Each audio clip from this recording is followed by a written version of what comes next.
Well, welcome to another terrific episode of the Inner Discovery Hour with Greg and Cheryl. And I won't prolong it or elongate it any further. My name is Gregory Clarke Sr., and seated to my left is the Cheryl of Clarke. Hello, everyone. Good people. Thank you for joining us tonight on our, after coming back from our wonderful renewal of our vows of 20 years. And we thank you so much for joining us this evening.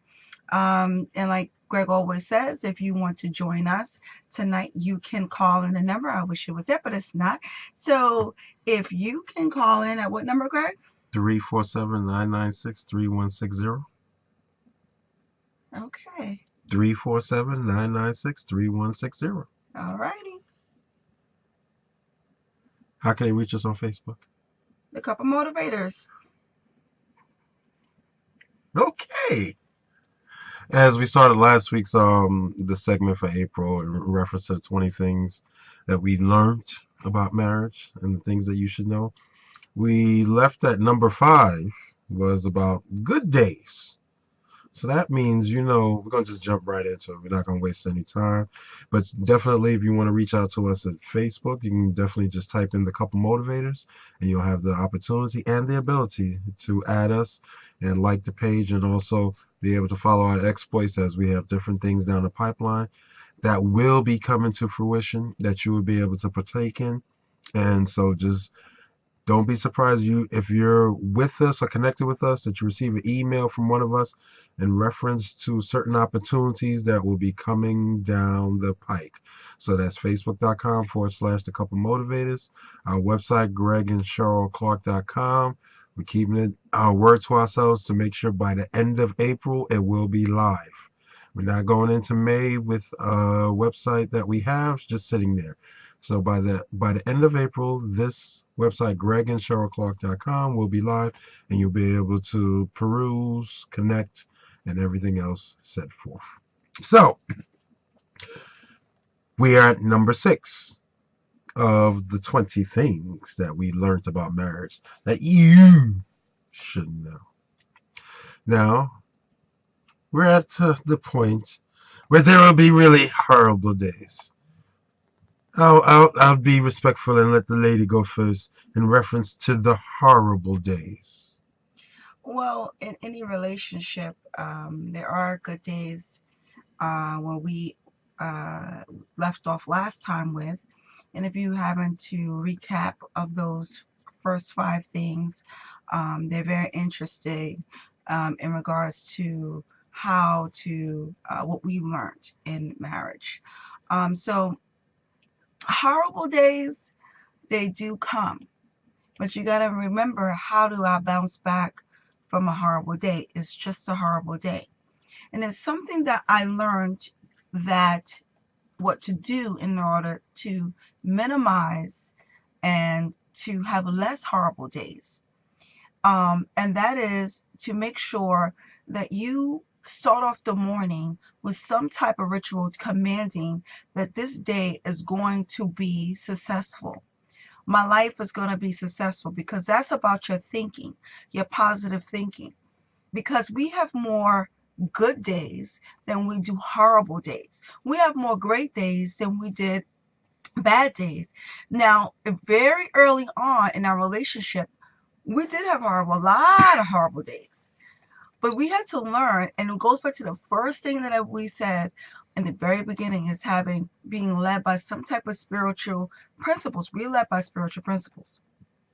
And the one thing that we go back to is centering ourselves to know that why we're with this person. You got to go back to that, because you'll always be challenged in regards to this relationship. It doesn't matter if it's something very simple, something little. It could turn into be something big, depending on how you respond to it.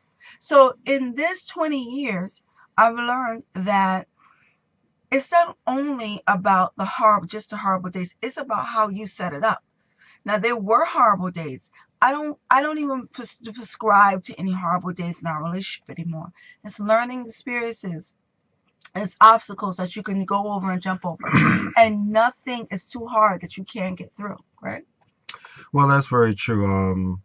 When you look at the concept of horrible, how you navigate your day or proclaim your day is the way that your day is going to go about. Now, as Cheryl stated, yes, there have been times that was very, shaky, very mind numbing, very, could be say the word stressful at times. But one of the things that I've realized over time, especially being in this relationship for over 25 years, is that things come at you to see what you're going to call it. If things are not navigating correctly in your finances, then what you're going to do? Are you going to just wither and die? Or are you going to steadfastly stay focused upon the appointed plan, on the appointed ideas and appointed things that will allow you to get out of that particular situation? Can I say something about that? Greg said something very interesting. I think a lot of times in relationships, people go in it without a plan. And Mhm. you go into situations and then nobody doesn't plan to lose their job. However, if you do lose the job, do you ever go around with your spouse and then plan? You cannot spend the way you used to spend True. if there's a lack of income. You cannot. And then people, what we did too, we were still spending how we used to spend. Getting houses, all kinds of Yeah, stuff. it was just ridiculous. And the thing is, we had to learn, and this is what the 20 years have really taught us, is that we're really being transparent here. This is what we lived. This is what we're living. So the 20 years of experience, and I know, I know I want you to finish, but the plan that you were talking about is very, very, very much so a part of our lives, because without the plan, you plan to fail and have a horrible day and days. So as I was saying, without that plan, which is so true, without that structure, without something to say that there is articles that you're following, and not just because, oh, things are not moving in a particular direction as you may wish, but if you stay steadfastly on the plan, it goes back to a book I read many years ago, and it's still in my library, called The Millionaire Mind. And the millionaire mind has nothing to do with having $1 million in the bank. See, that's the discrepancy. Too many times, and we're gonna go on to number 7 in a couple of seconds, but this nugget is gonna help someone. The millionaire mind allows you to understand that it's not about the zeros that are behind. Now, those zeros are helpful. Don't get us wrong. Excuse me. We're not going to sit here and say that you shouldn't aspire to have, aspire to be, and create a legacy. By all means, please do so. But the millionaire mind could go back to nothing and still have $1 million. Mm. See, there's something very spiritual and beyond just looking at 1 and 1 equals 2. 1 and 1 is whatever you make it. And when it comes to horrible days, there are times that, as Cheryl alluded to, and she brought out a good point.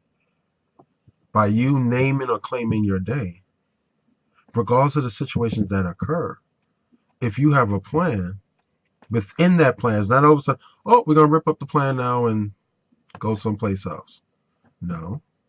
Within that plan should say, oh, if this occurs, this is what needs to happen. This part needs to occur. This situation occurs, okay, now we're dealing in this part of the plan that's going to help augment the situations. Because as entrepreneurs, as Cheryl alluded to, there are times there's peaks and valleys, and it's nothing to cry about. I said it in previous telecasts. That's probably part of the rush, the physical and mental rush that I have about being an entrepreneur. Not saying you want to stay in the valley moments or get caught up in the peak moments, but that whole point of, by having the ability to control your time, then you can turn those days that should be horrible into, as Cheryl stated, learning experiences. And by taking learning experiences, you understand that as you breathe in and exhale out, things are going to happen You don't get caught up too high. You don't get caught up too low. You allow the situations to be what they are, be what it is. And if you can do so, you will have pretty much no horrible days, but just learning experiences for you to go to the next level.